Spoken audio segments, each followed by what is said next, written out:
La Constitución Política de los Estados Unidos Mexicanos contiene 136 artículos. Están estructurados en 9 títulos.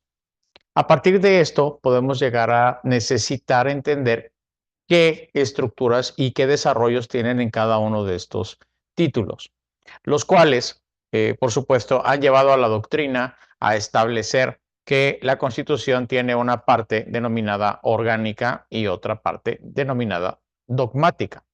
En la parte orgánica, como lo hemos mencionado, se contiene las funciones, estructura y forma que tiene el Estado mexicano para funcionar, mientras que la parte denominada doctrinalmente como dogmática es la que contiene ciertos derechos humanos que van a ser respetados, protegidos por las autoridades en nuestro país y sobre los cuales tenemos una garantía para hacerlos valer, dentro de las cuales las garantías que establecemos en la vía jurisdiccional es el juicio de amparo indirecto y el juicio de amparo directo. Si bien es cierto, hay otras medidas de protección constitucional para hacer respetar lo que se establece en la Constitución, tanto en la forma entendida en la porción dogmática y en el apartado orgánico, tenemos otras formas de garantizar que la Constitución será respetada.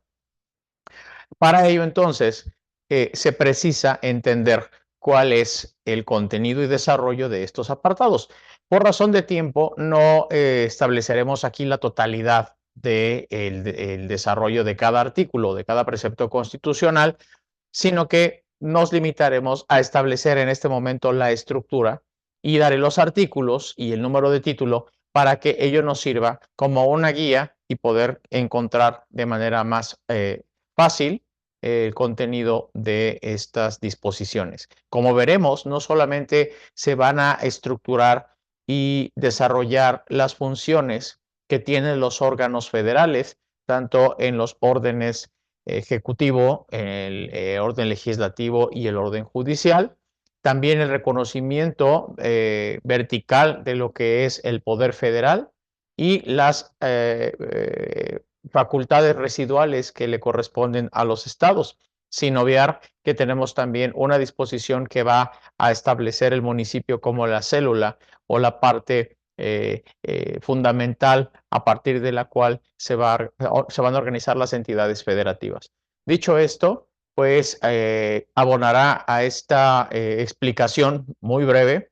Eh, Vamos a tener en imagen un diagrama en el cual se va a visualizar estos apartados con el contenido de la Constitución que corresponde a los temas que vayamos observando. En primer lugar, tenemos 136 artículos establecidos en 9 títulos y el primer título va a corresponder precisamente a los derechos humanos, entendidos estos del artículo primero al artículo 29, teniendo en cuenta que el artículo 29 habla de la restricción y de la suspensión de derechos, no precisamente establece per se un derecho en particular, sino más bien establece el mecanismo mediante el cual el Ejecutivo Federal y con las formalidades de la aprobación de otro órgano estatal puede llegar a suspender y restringir ciertos derechos. Lo fundamental del artículo 29 es que también establece aquellos derechos que no podrán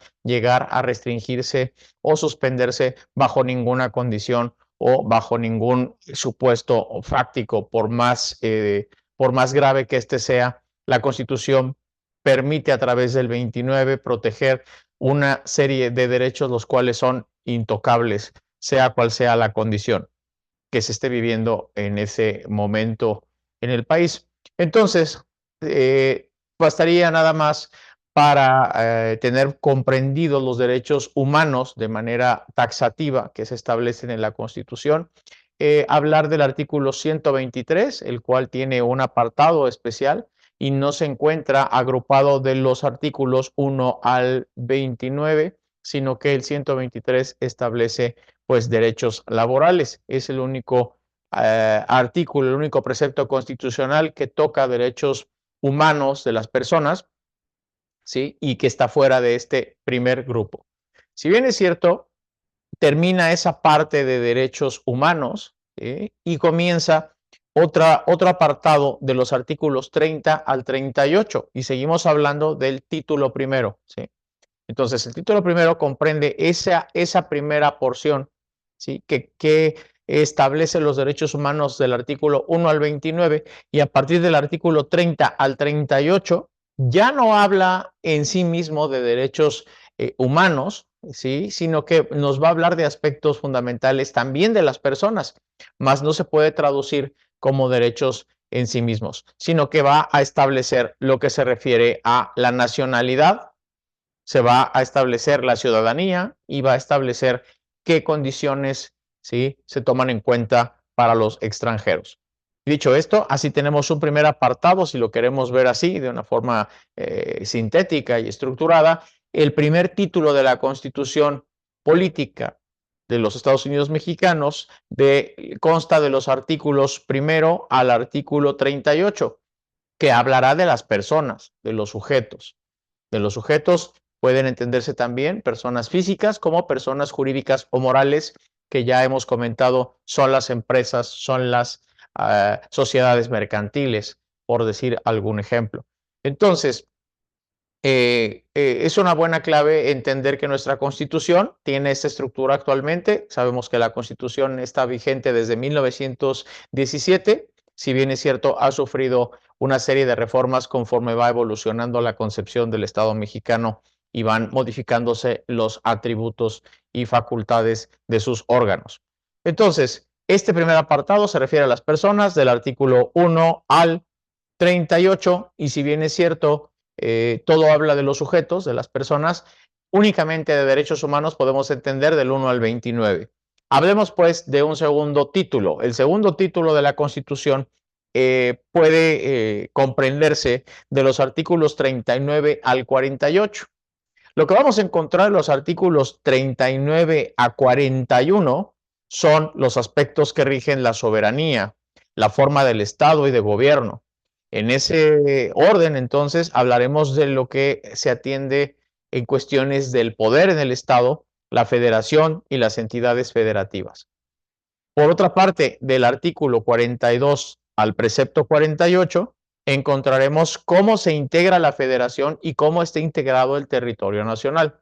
Con ello, entonces, abarcamos el supuesto de cómo se estructura el Estado y cómo se va a entender el orden como una acepción del poder, cómo se va a organizar el Estado, ¿sí?, y cómo se va a estructurar el Estado. Por lo tanto, otra vez, resaltemos que el título segundo ya no habla de los sujetos, ya no habla de los individuos, no habla de las personas, ahora comienza a hablar de una parte importante que es la organización del Estado y sus poderes. Por eso lo primero, ante todo, el artículo 39 y de ahí al 31, del 39, perdón, al 41, nos habla de la soberanía, qué forma del Estado va a tener, en este caso la república, de un gobierno, y empezamos ya a cuáles van a ser las formas en el que se entiende que se va a organizar el poder para primero, pues mantener como un Estado soberano a nuestro país.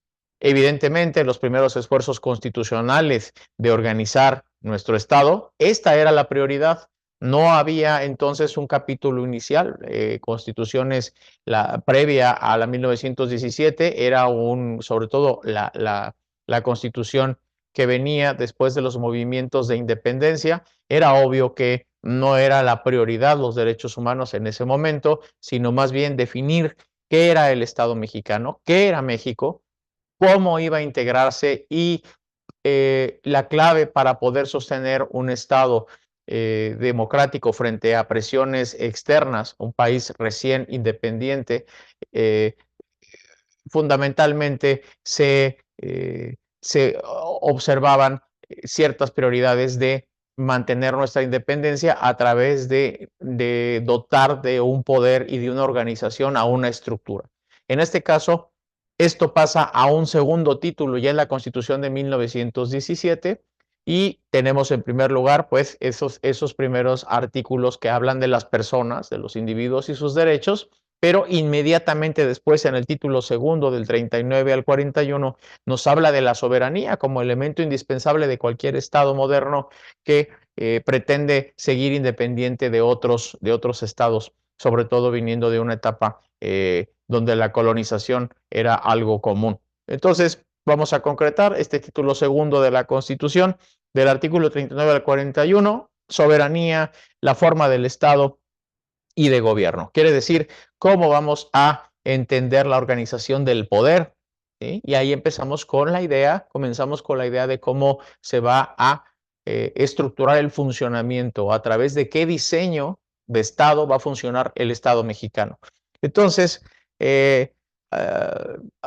grosso modo, podemos distinguir que reconocemos que hay un doble ámbito en cuanto a las facultades de los poderes, y tenemos un ámbito federal y tenemos un ámbito estatal. Ya desde ahí comienza este entendimiento dual de organización, porque por un lado tendremos entidades que también son soberanas y que han manifestado la voluntad, ¿sí?, para que esa soberanía se entienda como organizada al estar unidos en un ente más grande que se llama república, y por lo tanto reservan ciertas facultades a obedecerlas desde ámbitos federales, y no son entidades autónomas, son entidades independientes, no, son entidades federativas llamadas estados también, ¿sí? Entidades federativas que mantienen respecto a ciertas facultades, se mantienen como entidades soberanas, ¿sí? Estado soberano de México, Estado de Hidalgo, Estado de Nuevo León, Estado de Puebla.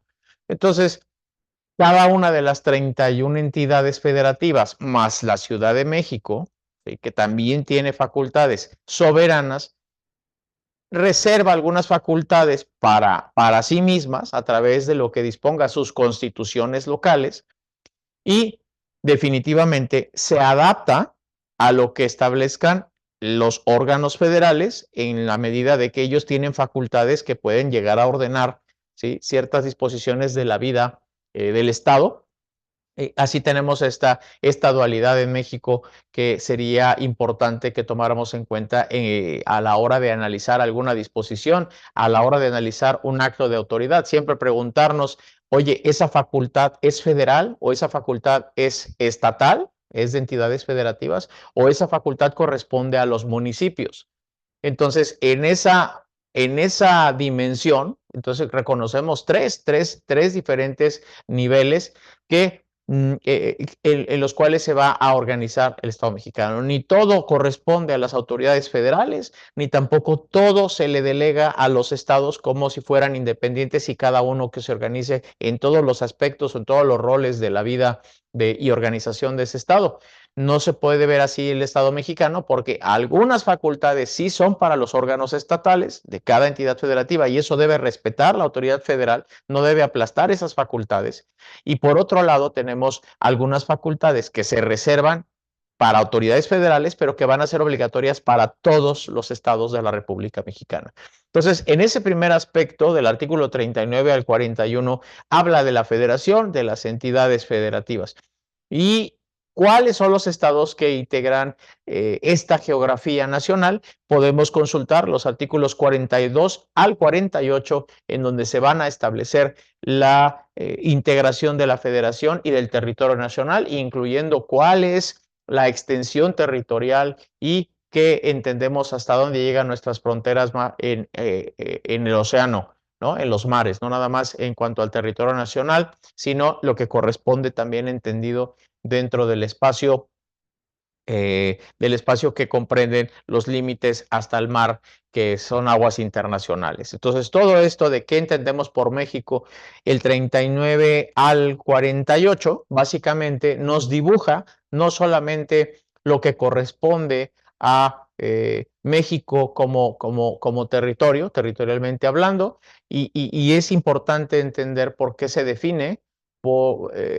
Más que todo para conocimiento de los mexicanos, más bien es un reconocimiento ante el entorno o contexto internacional que México comprende esos límites. O sea, esa es la idea de este título segundo. ¿Qué es México territorialmente hablando? Bueno, se compone al exterior se compone de estos límites para que se defina perfectamente lo que es el Estado mexicano, y hacia el interior se integra por estos estados soberanos, más no independientes, los cuales en su forma de gobierno han manifestado o han estado de acuerdo, ¿sí? Han estado de acuerdo en estar bajo un orden federal. Es decir, vamos a ser estados confederados o federados y dependiendo de las facultades que establezca esta Constitución, como lo veremos en un momento más, ¿sí? Para los órganos federales, los estados entendemos y nos sometemos a esas leyes o a esos actos de autoridad federal que pueden llegar a ordenarnos a nosotros en ciertos ámbitos. Y por otro lado, las facultades que no estén expresamente en esta Constitución, esas que no estén con la letra, ¿sí? En esos párrafos de la Constitución que digan esto es una facultad para una autoridad federal, se entenderá entonces en automático o en exclusión, por un principio de exclusión, se entenderá que corresponde a una facultad de la entidad federativa o de los estados. Ya su constitución de cada uno de estas 32 entidades ya resolverá cuáles son municipales y cuáles corresponden a la autoridad estatal. Ya que comprendimos el título primero y el título segundo, ahora hablaremos de la división de poderes. El título tercero ahora no nos va a hablar de la forma de Estado que tenemos en México, ahora nos hablará de la forma de gobierno que decidió el constituyente que iba a tener nuestro Estado mexicano. Entonces, podemos sintetizar de alguna forma muy simple, pero creo que puede servirnos como una pincelada de rasgos generales para imaginarlo de una forma más sencilla, que el título segundo nos habla de la forma de Estado, mientras que el título tercero, que corresponde de los artículos 49 al 107, del 49 al 107 nos habla de la forma de gobierno. Y es que no es lo mismo. La forma del Estado, tanto la forma geográfica, sus límites territoriales, en este caso, la jurisdicción de lo que se puede llegar a entender del espacio mexicano, del espacio soberano como país, cuáles son las entidades que lo conforman y cuáles son los 3 niveles de gobierno federal, ¿sí? Los 3 niveles del Estado en los que se va a entender el poder, cómo se puede llegar a entender cómo va a funcionar el poder, pues se entenderá entonces como 3 niveles que se puede llamar un orden vertical, la federación, en los estados y los municipios.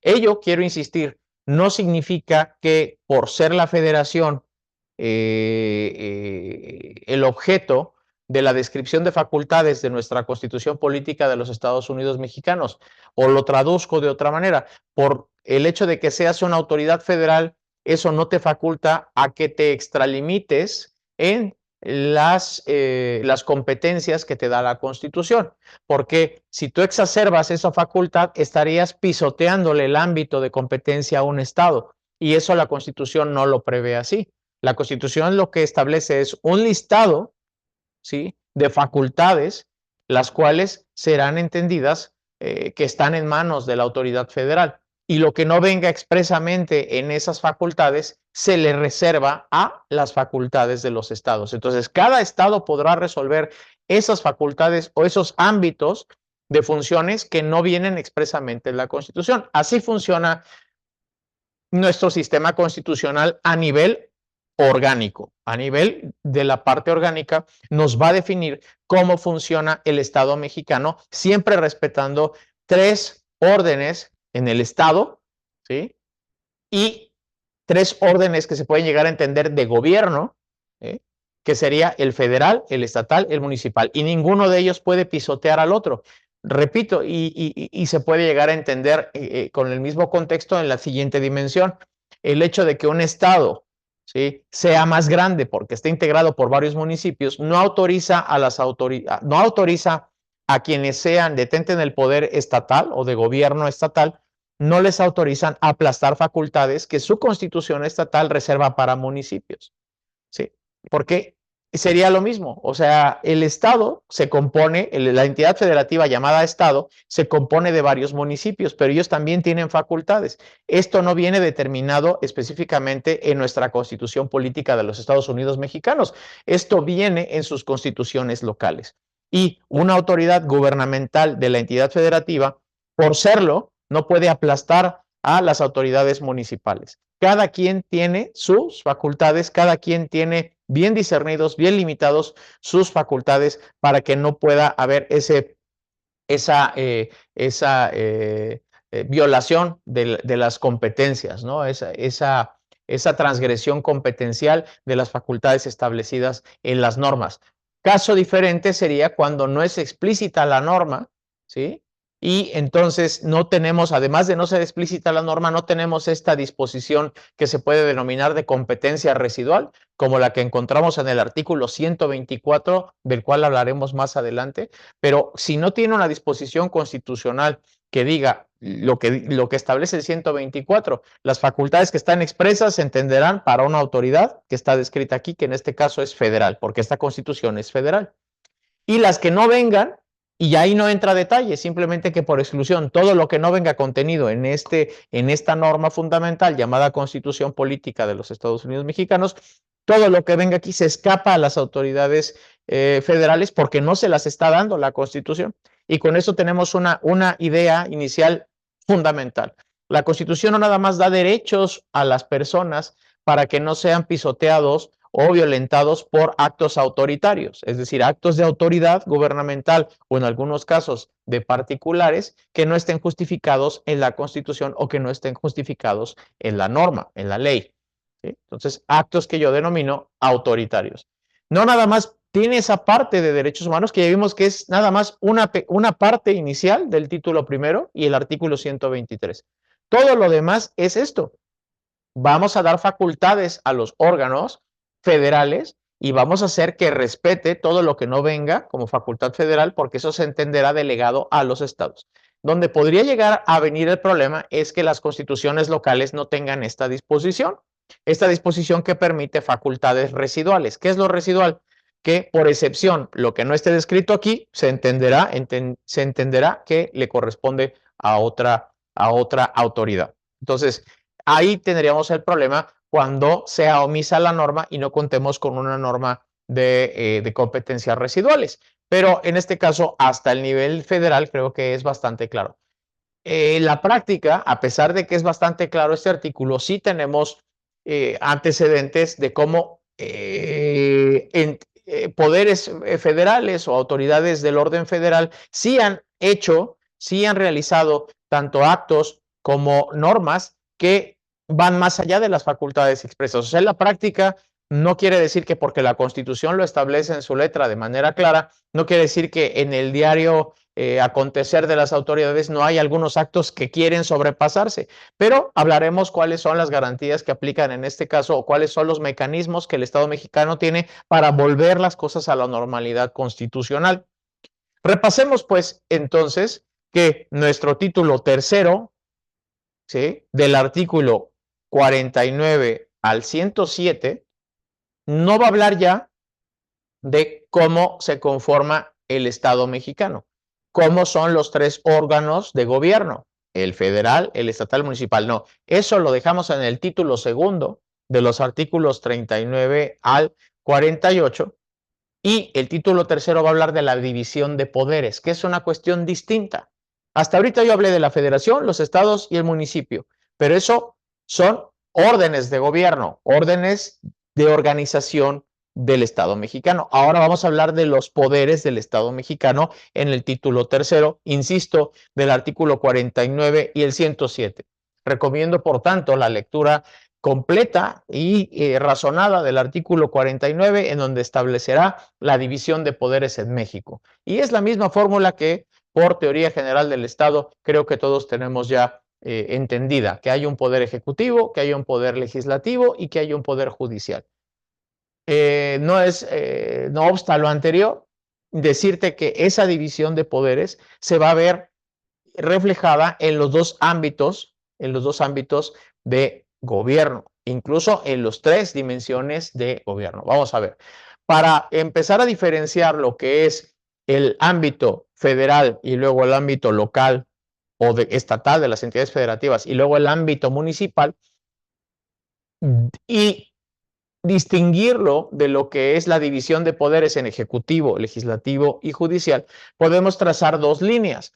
La vertical entenderemos los distintos órdenes de gobierno, federal, estatal y municipal, y digamos que es una línea vertical, donde lo federal está por encima, luego sigue lo estatal y luego sigue municipal, sin que esta forma vertical nos lleve a una idea errónea, equívoca, de pensar que por estar arriba la federación puede aplastar todo lo demás. Ya quedamos que no, que para eso está la Constitución, y si se respeta el orden constitucional, en ningún momento la federación puede aplastar a los estados pueden aplastar a los municipios en cuanto a facultades se refiere. Para eso está la norma constitucional. ¿Y qué pasa? Tampoco al revés, tampoco vamos a permitir que un estado o una entidad federativa, aunque sea una entidad con una diferencia tal vez económica de producción en su población, evidentemente, como podría ser Nuevo León o como podría ser Jalisco, que pudiera llegar a desafiar las facultades de la federación por el hecho de que son económicamente, pues incluso solventes, más solventes que otros estados en la República. Tampoco se va a dar al revés, tampoco vamos a dejar que un municipio transgreda las facultades establecidas en la Constitución estatal y le pase por encima a los órganos de las entidades gubernamentales. Con esto entonces tenemos un orden vertical que podemos llamar un orden, ¿sí? Un orden de los órdenes de gobierno del Estado mexicano, que es federal, estatal y municipal. Dejemos esta línea vertical a un lado y ahora dibujemos una línea horizontal en las cuales los tres poderes, según el diseño constitucional y la interpretación que tenemos de esta división de poderes, ¿sí? Interpretación que sale del propio sentido de las normas que la forman. En este sentido, el título tercero habla de la división de poderes y recomiendo la lectura del artículo 49, ¿sí? Porque ahí viene claramente, pues, el principio de ¿qué? De que los poderes se van a poder entender como, no como incomunicados, van a poderse entender como relacionados entre sí, van a poderse entender como un funcionamiento de tipo engranaje, en los cuales hay tres engranes que deben funcionar. No pueden estar separados, ni aislados, ni peleados, deben funcionar de manera sistemática, como si de un reloj se tratara.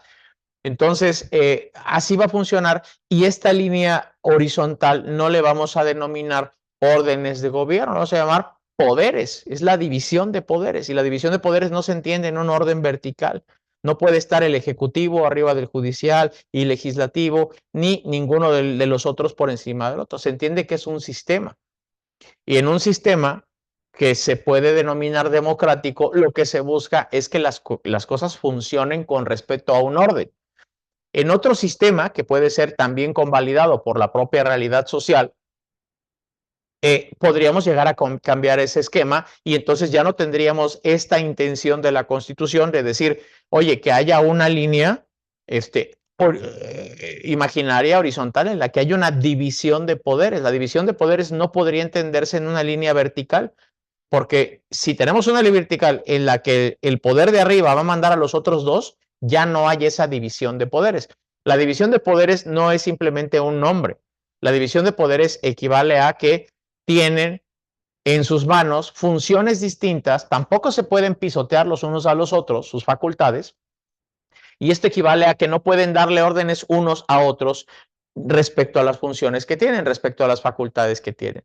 Con esto, entonces, creo que vamos a sintetizar aún más. El título segundo y el título tercero de nuestra Constitución establece, por un lado, ¿sí?, la forma, el título segundo, la forma territorial de México, la forma del Estado mexicano, la forma de los tres niveles de gobierno, ¿sí? Y el título tercero va a establecer la división de poderes. Así tenemos el título segundo, la línea vertical, y el título tercero, la línea horizontal. Vamos a ver un mayor desarrollo de artículos en este título tercero que en muchos otros. Yo creo que la mayoría, nada tiene un desarrollo como el título tercero. Sí, en cuanto a número de artículos de disposiciones constitucionales se ve. Recordemos que el título segundo viene de un artículo 39 a 41, hablando de la forma del Estado, de la soberanía, y cuando habla de la integración de la federación y del territorio nacional, se limita a los artículos 42 a 48. Ahora, ¿qué pasa en el artículo tercero? En el artículo tercero vamos a ver que el artículo 49 establece qué es la división de poderes en México. Pero ahora sí, vamos a dar pie a qué facultades son las que corresponden al legislativo de los artículos 50 al 79, qué facultades le corresponden al ejecutivo del 80 al 93 y al Poder Judicial de la Federación, qué facultades le corresponden, vienen establecidas del 94 al artículo 107. Con esto entonces vemos que hay un mayor desarrollo cuantitativo de los preceptos. ¿Por qué? Porque aquí sí se establece desde los requisitos de quienes pueden integrar esa titularidad de esos órganos, y por otro lado también vamos a encontrar cuáles son las facultades, y no hay órganos únicos. No podemos decir que hay un solo tribunal del Poder Judicial de la Federación. No, vamos a ver que hay distintas competencias, y si bien es cierto, no todo viene desglosado ahí, se necesitan leyes que se denominan reglamentarias. Después explicaré por qué esta naturaleza de reglamentario, pero su propia concepción etimológica te habla de un reglamento. El reglamento va a desarrollar aún más lo que viene en la ley. La ley puede contener ciertos principios, ciertas disposiciones básicas o fundamentales, o incluso podemos compararlas con normas que son raíz. Pero la raíz no es todo, tiene que desarrollar sus ramificaciones para entender bien cómo va a funcionar ese órgano. Por lo tanto, en el título tercero del artículo 49, digamos que es importante porque aporta desde un punto de vista general la concepción de la división de poderes en México. Pero a partir del artículo 50, insisto, el Poder Legislativo del 50 al 79 nos va a hablar de cuáles son las facultades que están compartidas en el Congreso de la Unión. En este momento sabemos que el Congreso de la Unión está integrado por la Cámara de Diputados y el Senado. Habrá facultades que son exclusivas para una de las dos cámaras. Para los diputados, algunas facultades serán exclusivas y el Senado no tendrá por qué tocarlas. Y para el Senado tendrá algunas facultades que son exclusivas y no pasará por la Cámara de Diputados. Y algunas de esas facultades federales corresponde a los dos. Si te estoy hablando del Poder Legislativo del artículo 50 al 79, es evidente que de lo que estamos hablando aquí son facultades para crear normas. Entonces, el Poder Legislativo en la parte, digamos, en la parte que regula los preceptos, cómo va a estar conformado, te habla de cómo se integra la Cámara de Diputados cuantitativamente, pero también cualitativamente, quién puede llegar a ser un diputado federal. Y también establece de senadores, cuáles son los requisitos para ser senador, quién puede ser senador y cuantitativamente cuántos senadores integrarán el Senado.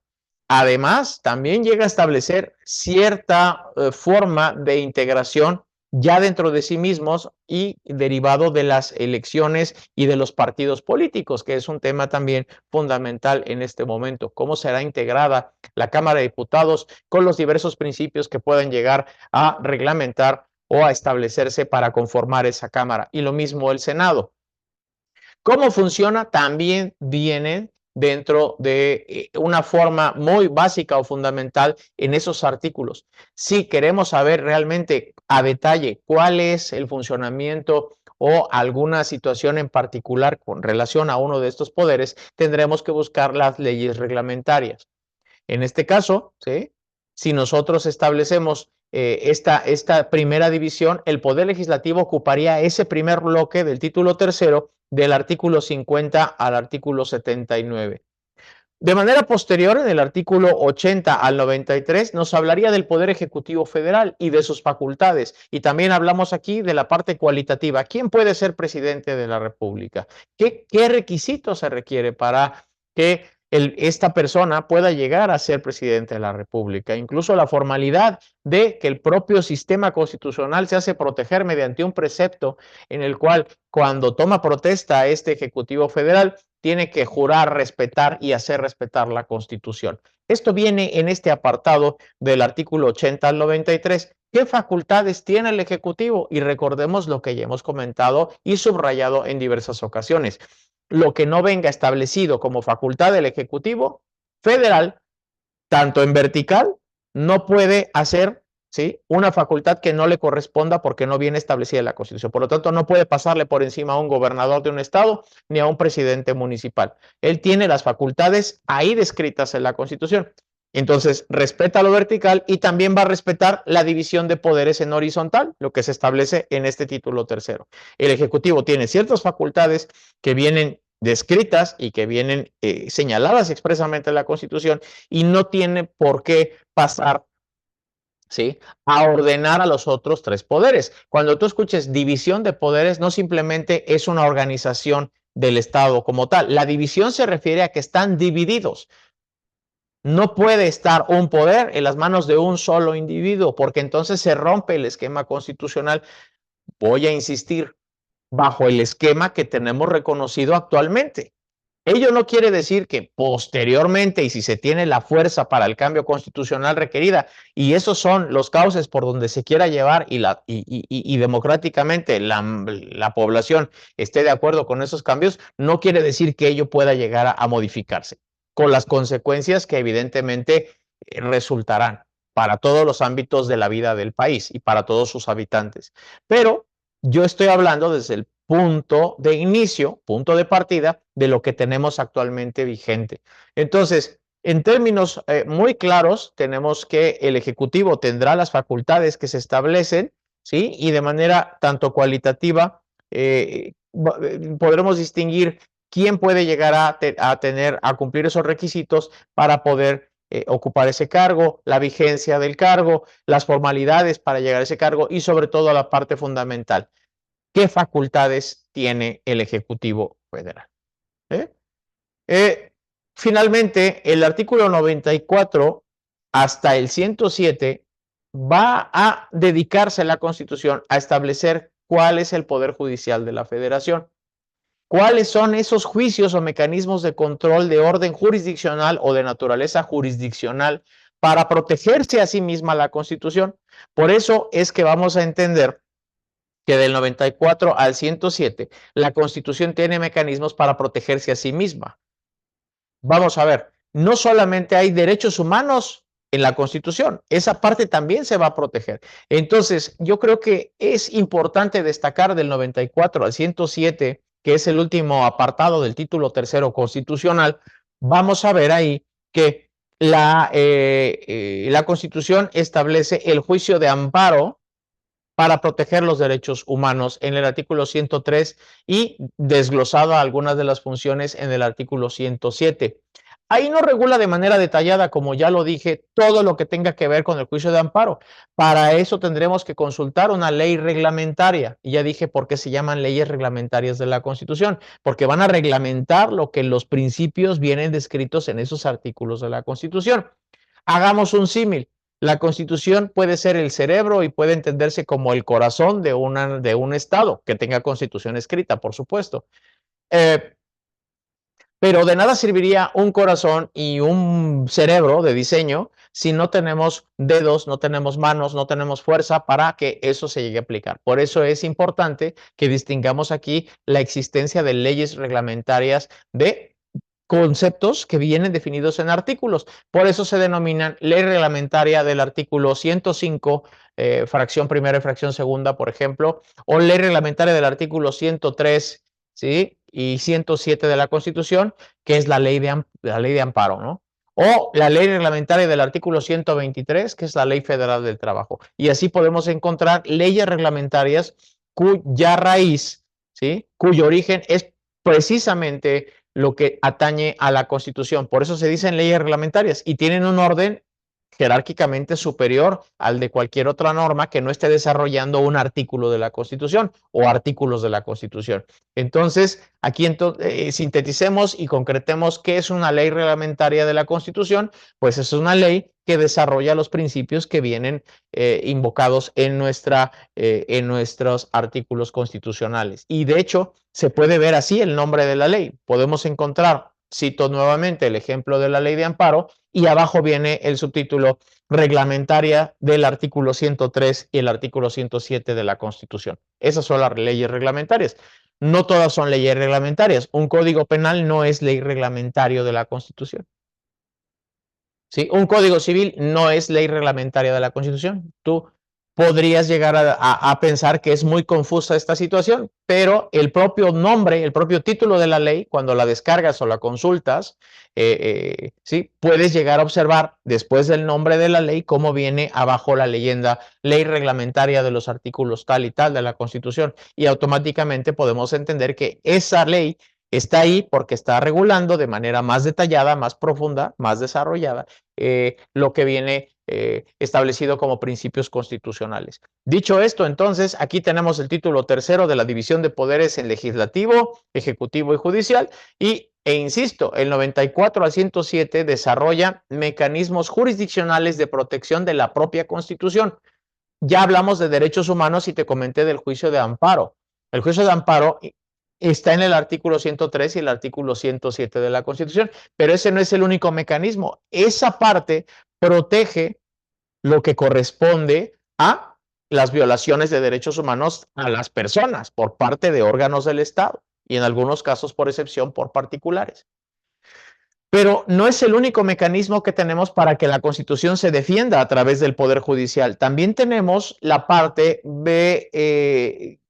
la parte que no puede ser recurrida por nosotros las personas porque directamente no nos afecta a los derechos humanos de las personas, sino que, por ejemplo, cuando se afecta las facultades de un órgano federal y pisotea las facultades de un órgano estatal, o tenemos un municipio que quiere hacer cosas que no le corresponden, y entonces asume facultades que no le corresponden a él, sino al Estado. Incluso podemos encontrar conductas y despliegues en actos, ¿sí? En actos y en leyes también puede llegar a ser leyes que no les corresponden a esa autoridad, a ese nivel, ya me entiendes, porque ya ahora sabes de la división ejecutivo, legislativo y judicial y tienes también la línea vertical entre órgano estatal, federal y municipal. Puede existir ese choque de facultades que no le corresponden a un poder y otro y la está haciendo cuando sabe que le corresponden a otro. Entonces, o a lo mejor lo ignora, pues. La situación aquí es que necesitaríamos un remedio para que cuando haya esos choques de competencia, de conflictos de competencia, haya una posibilidad de resolverlos. Y fíjate muy bien lo que está en juego aquí. No nada más la Constitución, incluso ya te comenté, el título primero, pues es un título y viene Derechos Humanos del 1 al 29 y el 123, que escapa al título primero, por supuesto. Tiene su propio título en el título sexto. Es un título que nada más tiene un artículo, el 123, y es un derecho humano. Entonces, todos los demás artículos de la Constitución, como ya lo puedes ir viendo, no hablan de derechos humanos, nos están hablando de organización del Estado, organización del poder. Entonces, si yo te comento que en el título tercero del que estamos hablando, en el último apartado de los artículos 94 al 107, establece el Poder Judicial, ¿sí? No pensemos que nada más es el juicio de amparo. Establece, para empezar, que hay una Suprema Corte de Justicia de la Nación, que es el órgano principal como un tribunal constitucional, como el Tribunal Constitucional de México, pero tiene órganos, ¿sí?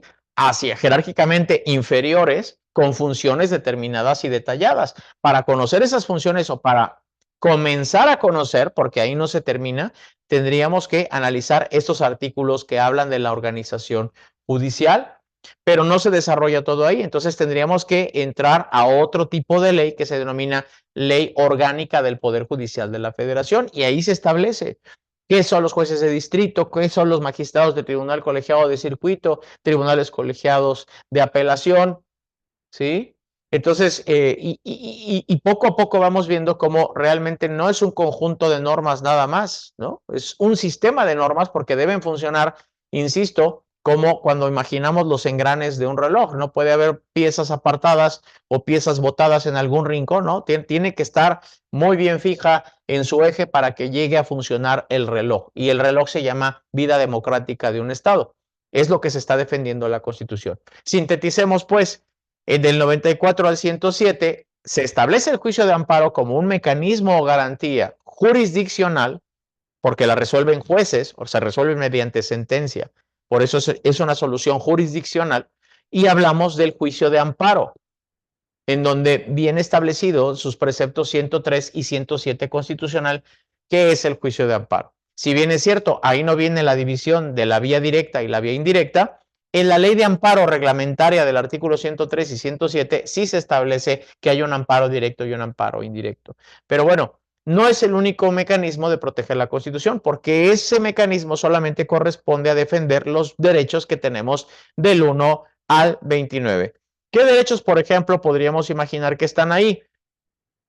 Sin efecto de darle mayor profundidad a guisa o a manera de señalar algunos ejemplos de los derechos humanos que están ahí, el artículo 3 establece el derecho a la educación. Todas las personas tenemos el derecho a recibir la educación, incluso con la categoría de calidad que establece el artículo 3.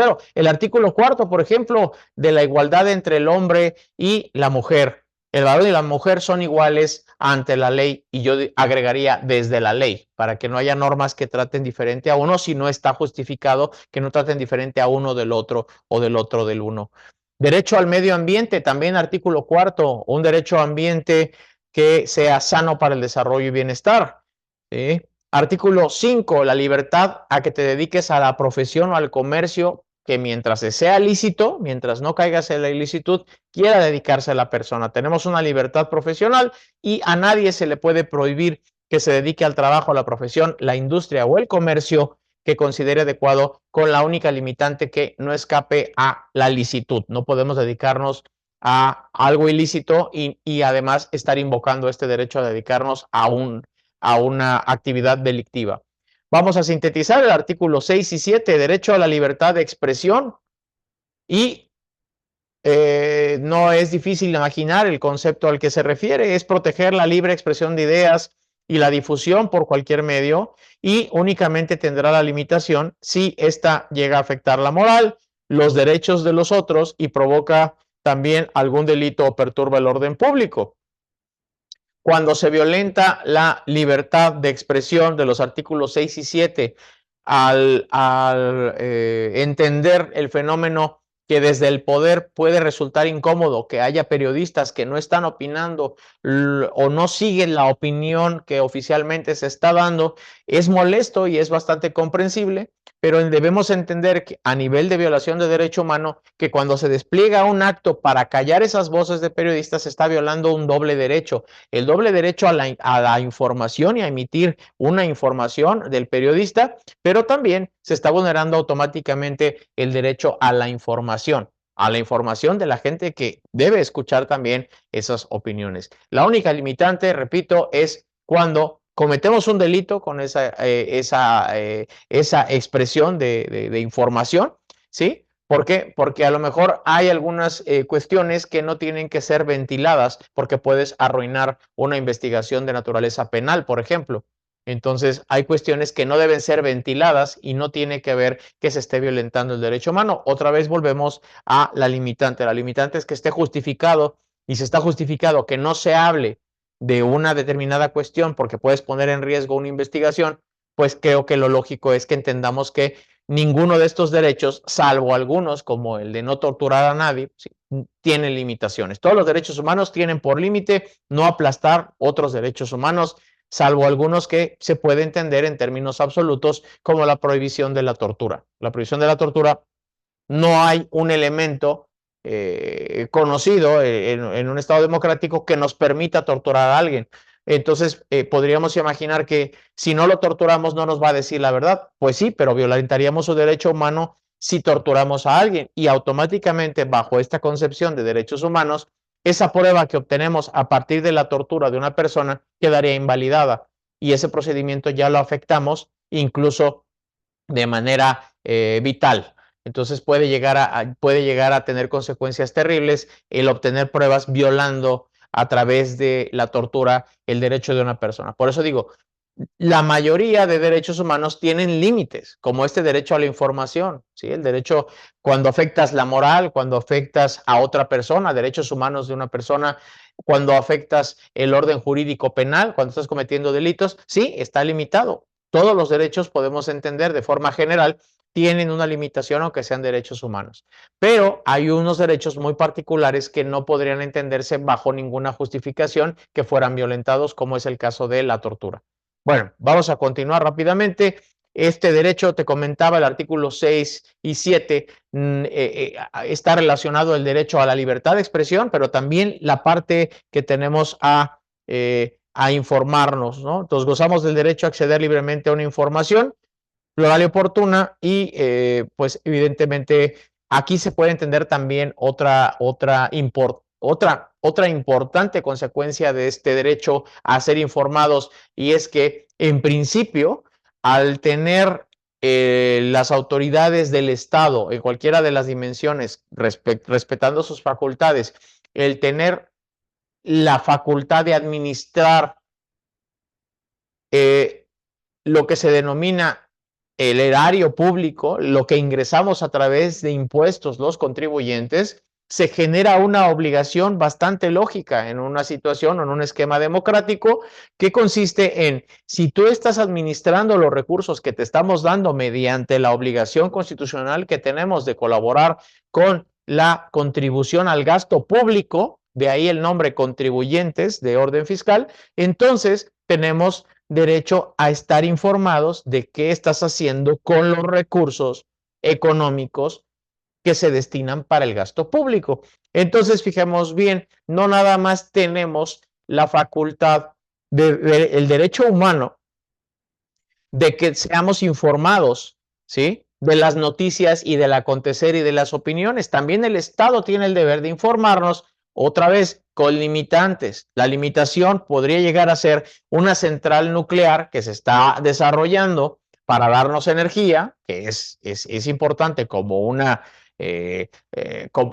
como una cuestión prioritaria para dar energía a la sociedad, en beneficio de la sociedad, porque todos consumimos energía eléctrica y, por lo tanto, tal vez por tratarse de un riesgo, ¿sí? de un riesgo, no compartiríamos los planos, no compartiríamos algunas cuestiones relevantes de ese tipo de infraestructuras, porque es bastante lógico que si nosotros damos esa información de manera pública, de manera abierta, puede llegar a utilizarse para fines de destrucción y no debe ser algo muy grato que tengamos filtraciones de cualquier índole en ese tipo de infraestructuras, como una central nuclear podría poner realmente en riesgo la situación. Otro tipo de situaciones podría hablarse de ingeniería de software que utiliza nuestros órganos de inteligencia.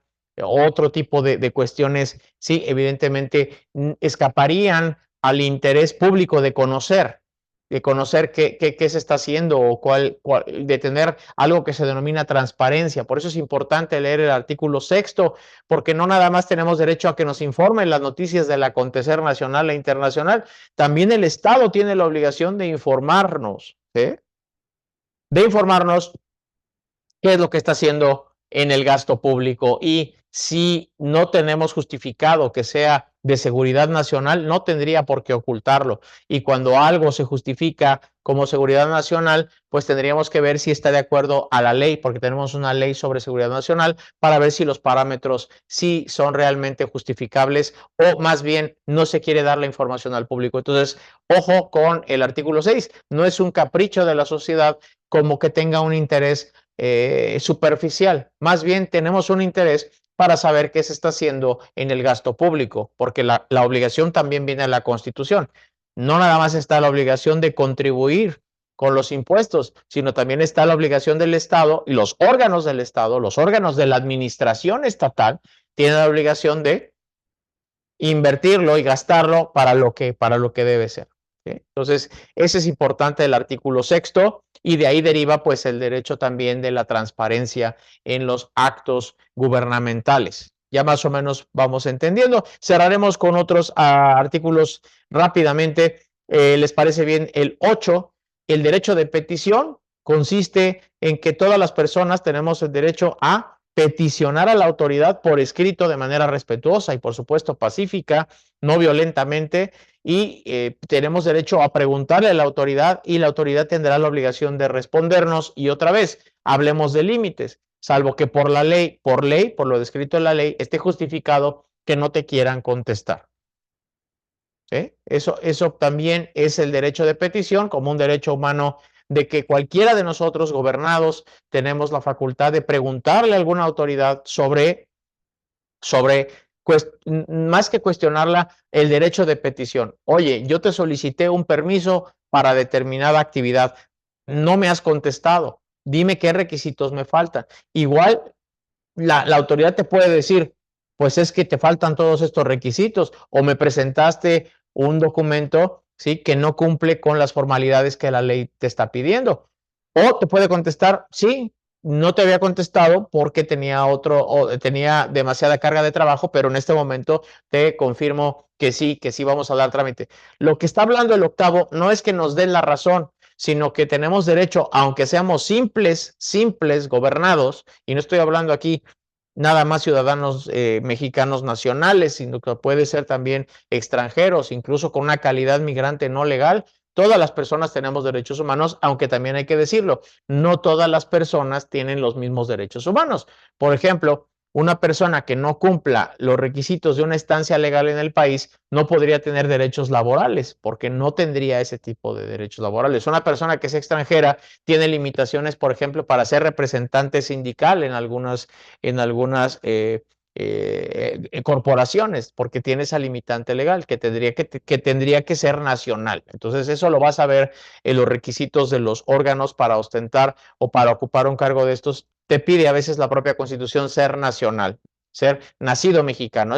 Esas categorías se replican en otro tipo de ordenamientos y entonces hay derechos que son básicos para cualquier persona, seas inmigrante, legal, ilegal, seas un niño, seas menor de edad, ¿sí? Eso da igual porque hay ciertos derechos que van a proteger de manera absoluta a todas las personas por el hecho de serlo, pero hay otros derechos humanos que, digamos, que requieren una calificativa o ciertos requisitos. Entonces, y creo que es lógico, nosotros tampoco podemos ir a pedir trabajo a Suecia por el hecho de que somos personas y allí se protegen los derechos humanos. Créeme que no te van a dar trabajo en ningún estado democrático de Occidente si no llegas con los trámites que te está pidiendo ese país. Y no es que en Canadá no respeten derechos humanos, o en Finlandia o en Noruega no respetan derechos humanos, sí respetan derechos humanos, pero si no cumples con los requisitos legales que te están pidiendo para llegar a pedir trabajo, por ejemplo, cítese que ya te vayas de aquí a Canadá ya con la autorización para trabajar en una empresa, no te van a dar trabajo legal allá. Entonces, eso no quiere decir que el derecho humano no exista, simplemente, y voy a explicarlo por última vez, hay derechos humanos cuya naturaleza es aplicable de manera absoluta para todos, como el derecho a la vida, a que no te torturen, a la esclavitud, el derecho a romper la esclavitud, aunque vengas de un estado que te tenía en condición de esclavo, el hecho de llegar a México automáticamente hace que esa condición de esclavo quede libre. Si a lo mejor vienen, imaginemos que de un estado cuya cultura jurídica es que todavía mantenga relaciones de amo-esclavo, llegando a México, esos esclavos podrían emanciparse, es decir, podrían llegar a decir, yo ya soy libre por el hecho de que llegué a México. Ese es otro ejemplo de derecho humano que no tiene un límite, ¿sí? Pero entonces, ponlo en contraste con el derecho a querernos ir a trabajar a otro país pensando que como protegen derechos humanos y como aquí no encuentro trabajo, pues mejor me voy a Canadá, que llegando ahí me van a respetar mi derecho a trabajar, porque tengo derecho como humano que soy, a una vida digna y a una vivienda y a un salario. Y te van a decir allá, pues sí, pero regrésate a tu país, porque si no cumples los requisitos, este derecho humano está, ¿sí?, condicionado. Entonces aquí creo que vale la pena ir haciendo estas observaciones, si bien no es el objeto principal de esta charla, que ya va a culminar por razón de hora, pero creo que es fundamental que empecemos a distinguir que hay derechos humanos que son mucho más generales y aplicables de manera automática sin ningún documento, sin ningún requisito, como el de la vida, como el de la dignidad, como el de la prohibición de la esclavitud o la libertad y como el de que no te torturen, ¿no? Entonces, ese podría llegar a ser. Cerramos con el artículo 16 también. Si recuerdas, hay un derecho dentro del 16, que lo hemos catalogado en otras ocasiones como actos de molestia, ¿sí? Que tiene que cumplir ciertos requisitos la autoridad para poder molestarnos en nuestros derechos, podemos tomar uno de los derechos que vienen ahí, es nuestro derecho a la privacidad. Nadie te puede molestar en tu persona, familia, domicilio, papeles o posesiones, sino en virtud de mandamiento escrito por la autoridad competente en donde se funde y motive la causa legal del procedimiento. Ok, después de este repaso muy breve de algunos artículos de derechos humanos, te puedes dar una idea de que todo esto, si se ve transgredido, tenemos el mecanismo previsto en la Constitución y en la ley reglamentaria que se llama juicio de amparo. ¿En dónde encuentro esto? Pues por lógica, como te estoy comentando, te vas al apartado del Poder Judicial de la Federación que viene en tu Constitución del artículo 94 al 107.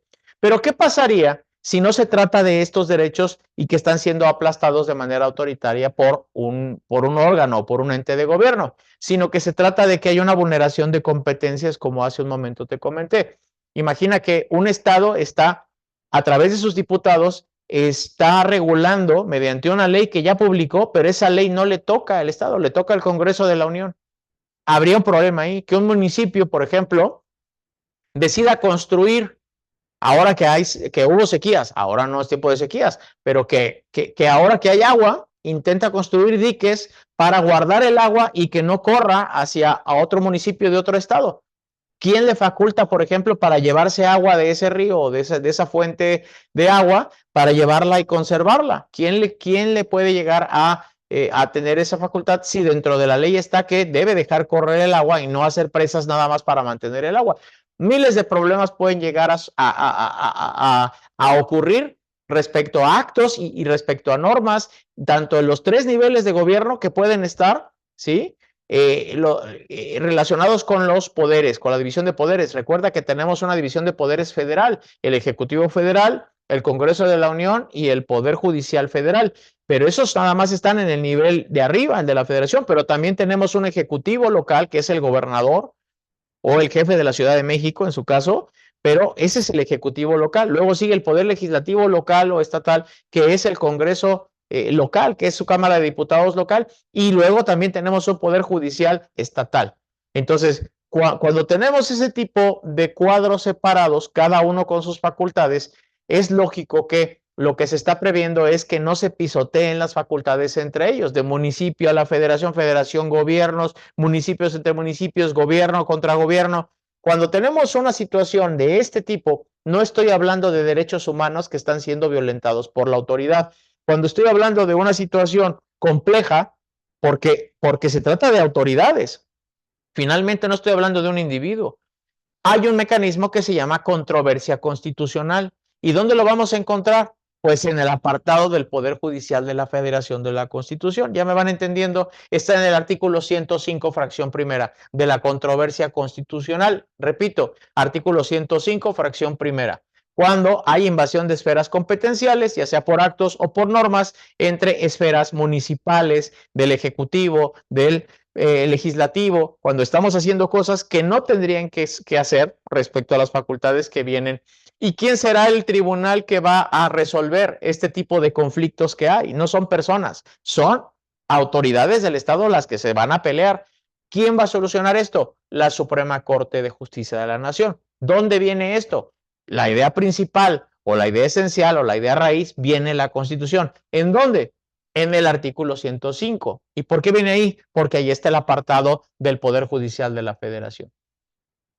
Finalmente, si hay una ley que resulta que es contraria a la Constitución, la podemos echar abajo, incluso si hay un tratado internacional que, como ya leíste el 133, sabes que pues son la ley fundamental en el Estado, pero siempre y cuando estén de acuerdo a lo que dice la Constitución.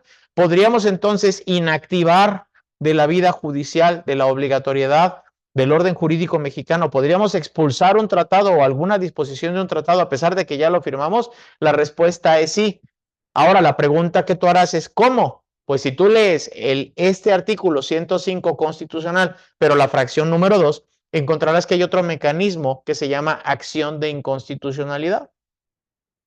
Con estos tres ejemplos ya te puedes dar cuenta de la relevancia que implica conocer este apartado. No solamente el Ejecutivo cómo funciona y qué facultades tiene, no solamente el Legislativo, porque ahí vienen qué facultades tienen cada uno para hacer leyes, para hacerse ordenar, ¿sí? Para ordenar y hacerse cumplir lo que ellos establecen. Pero mucho cuidado, una parte sustancial de la Constitución es cómo se va a defender, como si fuera su sistema inmunológico contra actos de las autoridades que tienen poder para que no vayan en contra de lo que dice la Constitución, no solamente en el aspecto de los derechos de las personas, sino también en el aspecto de cómo funciono y las facultades que estoy poniendo. No soy de broma, yo soy la Constitución.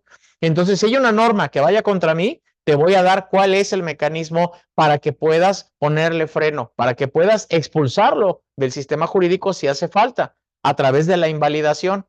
También vamos a encontrar la forma en que la Constitución va a decir, oye, no se pisoteen ustedes las facultades porque yo ya establecí cuáles van a ser las facultades para órganos federales y no se pisoteen las facultades. Y si alguien está con ese problema, simplemente tiene que demandar a quien sienta que está agrediéndolo en sus facultades para poder ir ante la controversia constitucional, mejor dicho, presentar vía controversia constitucional ese desorden que él siente, ese está resintiendo que le están pisoteando una competencia. ¿Y quién va a resolver? La Suprema Corte de Justicia de la Nación.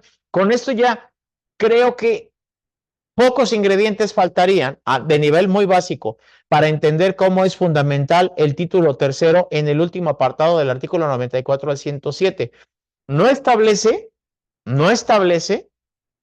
cuáles van a ser los juicios para andar divorciando a las personas, cómo van a estar, en este caso, los tribunales del orden penal que van a castigar con pena de prisión a las personas o que las van a absolver. No establece lo mercantil, no está estableciendo eso. Lo prioritario del 94 al 107 establece Poder Judicial de la Federación que me va a defender a mi Constitución. Es el sistema inmunológico de la Constitución. Si no tenemos desarrollado y no tenemos entendidas las facultades como conocimiento cultural, como conocimiento público, este apartado, por lo menos, así como los derechos humanos, realmente no entendemos la trascendencia de un poder judicial federal que no vaya a ser trastocado por esos impulsos, inercias normales dentro de una dinámica política de un Estado, son inercias normales. Pero date cuenta que nuestra Constitución por lo menos prevé sus propios mecanismos de defensa. ¿Y dónde está ese sistema inmunológico? Aquí, del 94 al 107, por lo cual yo te pido que lo vayas analizando, ¿sí? Que vayas analizando, y sobre todo estas tres figuras: el amparo protege derechos humanos, y tenemos otras dos que no podemos ir nosotros como personas, sino que es problema entre poderes, entre autoridades del Estado. Estoy hablando del artículo 105, fracción primera y segunda, en acción de inconstitucionalidad y controversia constitucional. ¿Estos son los únicos mecanismos que protegen a la Constitución? No.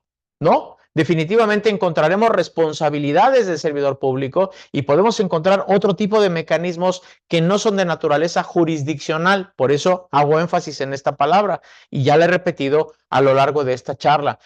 Son mecanismos de protección de naturaleza jurisdiccional porque las va a resolver un juez. ¿Qué juez? Un tribunal constitucional que en México se llama Suprema Corte de Justicia de la Nación. Si bien es cierto, en un momento posterior hablaremos de que concretamente hablamos del pleno de la Suprema Corte y no de ninguna de las salas, sino que tienen que ser todos los ministros de la Corte como Tribunal Constitucional quienes pueden resolver estos asuntos tan importantes para la vida democrática de un país llamado México.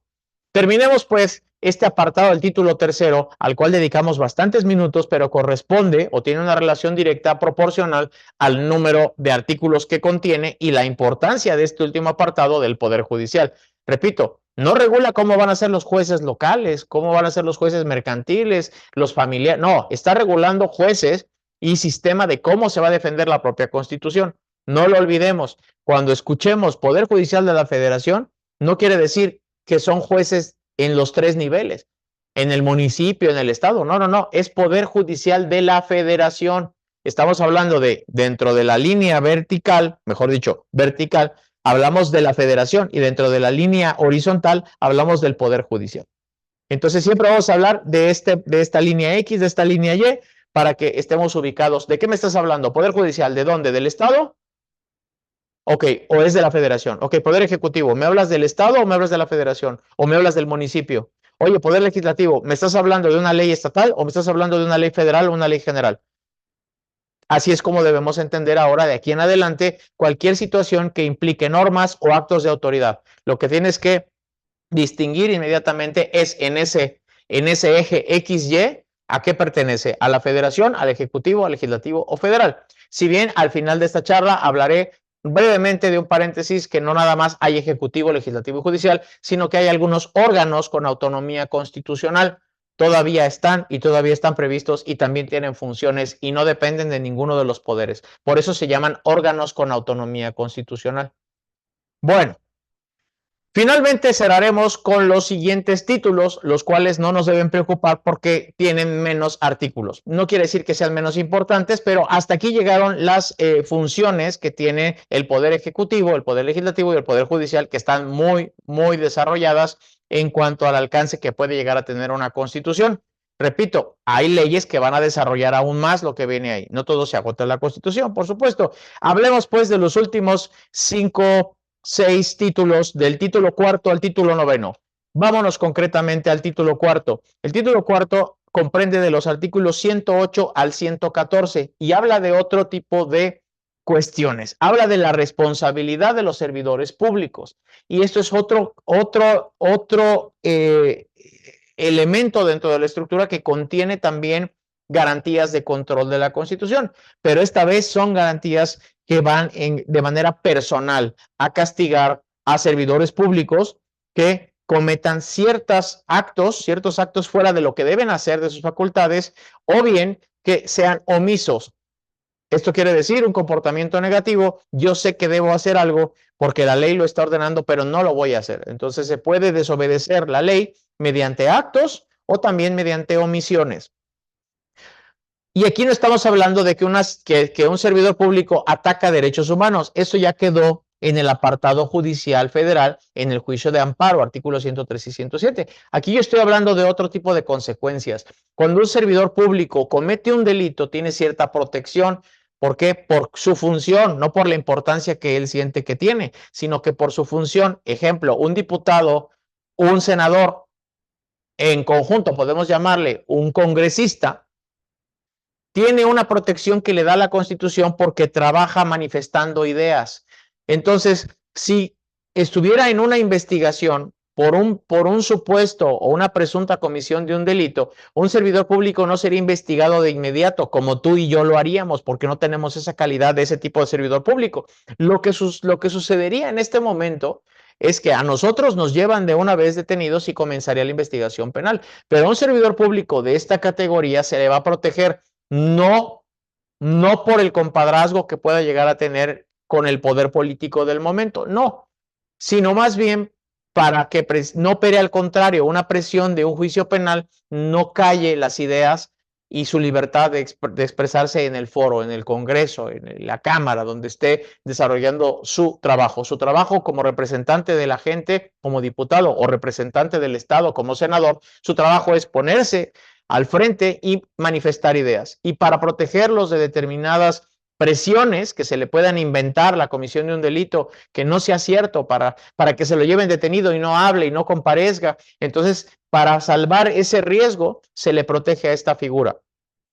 No solamente a ellos. Tendrías que leer este apartado para ver qué otro tipo de servidores públicos están protegidos. Recomiendo, pues, si te interesa este tema, que leas lo que se denomina declaración de procedencia o procedimiento para poder quitarles esa protección que se le puede denominar fuero en términos comunes o desaforarlos, ¿no? Pero tienen esa protección, no, repito, no por el apellido, no por su compadrazgo, no por la relación que tenga con el poder, sino más bien protegerlos por su función. Lee entonces del artículo 108 al 114 y este no es el único mecanismo. Esa es la vía penal, que al final sucederá que si por votación política, esto ya no es jurisdiccional, ya no es un remedio que le va a tocar a la Suprema Corte, ya está fuera de la jurisdicción de la Suprema Corte, van a ser un mecanismo legislativo parlamentario. Va a ser a votación de la Cámara de Diputados y de Senadores.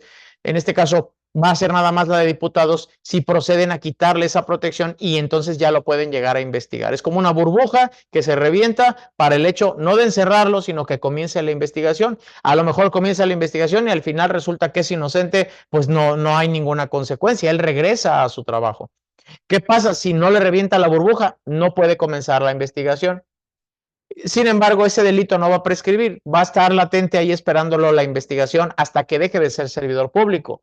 El problema, tal vez, en la práctica es que algunas personas, no quiero decir que sea la regla general, pero puedes hacer ese ejercicio, que servidor público deja de serlo. Realmente, ¿quién quiere dejar de ser servidor público? Nadie. Simplemente van cambiando de cargos y siguen siendo servidores públicos. Mientras sean servidores públicos de los que están protegidos, la investigación seguirá en pausa, seguirá en stand-by, esperando a que deje de ser servidor público o bien se le haga este procedimiento que se denomina declaración de procedencia. ¿Sí? Eso es cuando cometes delitos. Cuando se comete alguna falta por tu trabajo, falta grave, se te puede someter a un juicio político, que seguramente ya lo escuchaste. Ese es otro mecanismo de protección constitucional, pero si te fijas, no es de proteger directamente a la Constitución contra leyes o contra pisoteos de facultades o contra violaciones de derechos humanos. Aquí ya hablamos de otra situación. Hablamos de contra irregularidades en el funcionamiento de las personas que son autoridades. La propia Constitución prevé cómo los vamos a controlar, cómo los vamos a ajustar. Eso es importante para que no se te olvide que no nada más es el amparo, no nada más es la vía jurisdiccional. La Constitución establece otro tipo de remedios. Vamos a terminar con las siguientes apartados. Después del 108 y 114 que vienen descritos en el título cuarto, nos quedaría el título quinto, en donde el artículo 115 y hasta el artículo 122 hablará de cómo la federación va a entender y va a respetar las entidades federativas y los municipios. Ahí no va a desarrollar de manera detallada qué facultades va a tener un municipio y qué facultades va a tener un estado. No, aquí lo que vamos a encontrar es la organización de los estados y municipal.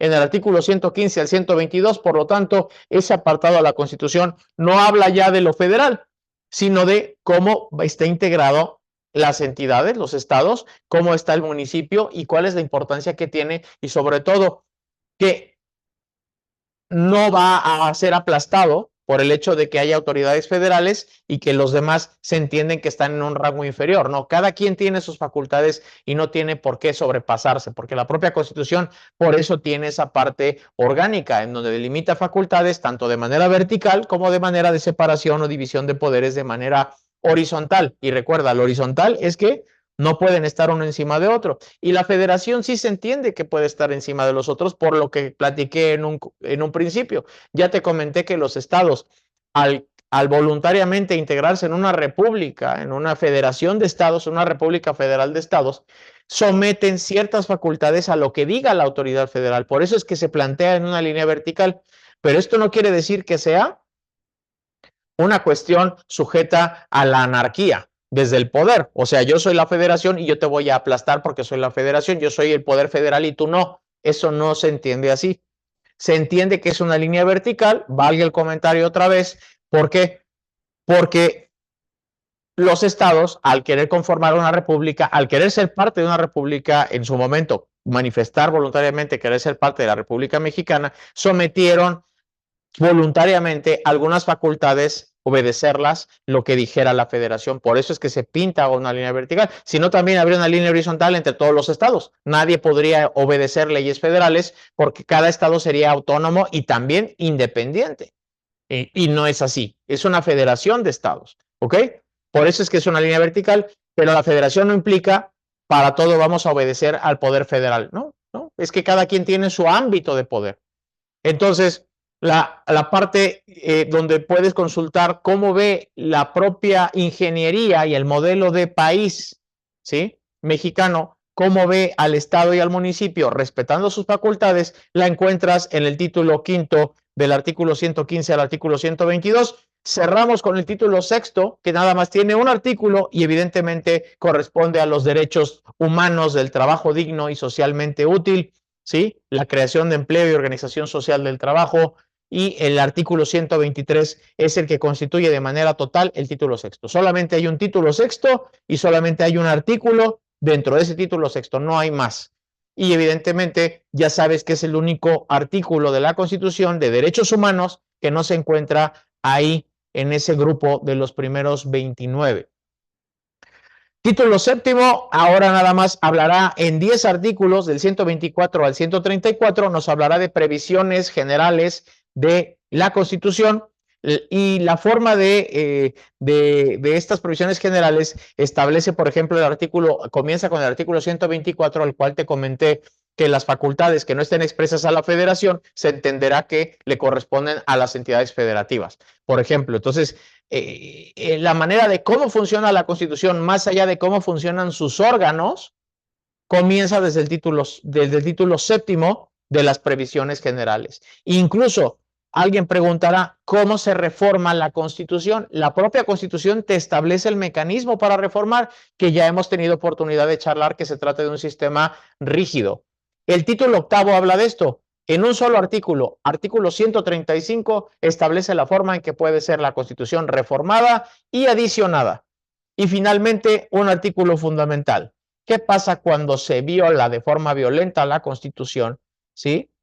Y cómo vamos a regresar al orden constitucional bien establecido en el último artículo, artículo 136, que es el que establece, el que forma el título noveno y último de nuestra Constitución.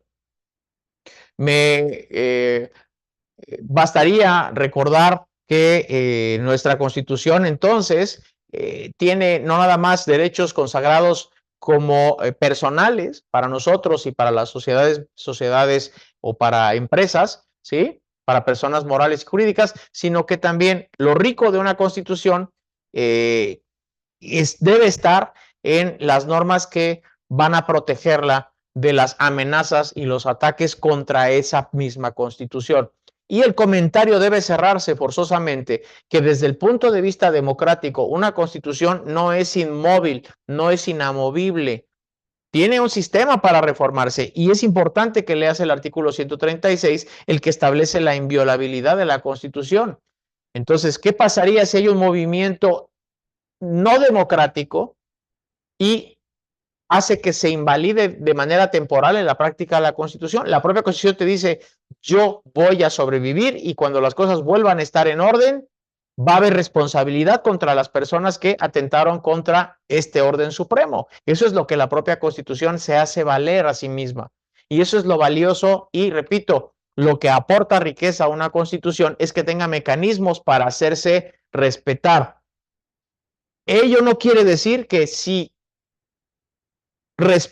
respetando los mecanismos que establece la propia Constitución, se puede llegar a modificar, porque la Constitución no va a ser inamovible, no va a ser con efectos absolutos. La Constitución puede modificar, y no tenemos nada de defensa contra eso. No hay ninguna barrera que diga, en las partes esenciales, esta Constitución no podrá modificarse. En ningún artículo establece, en lo fundamental, en los valores que deben estar en esencia, los valores esenciales democráticos que deben estar en un Estado, no se pueden trastocar. No hay un artículo que establezca ese teflón contra la dinámica de obedecer a través de los mecanismos de votación parlamentaria, en ese control rígido que tenemos, ¿sí?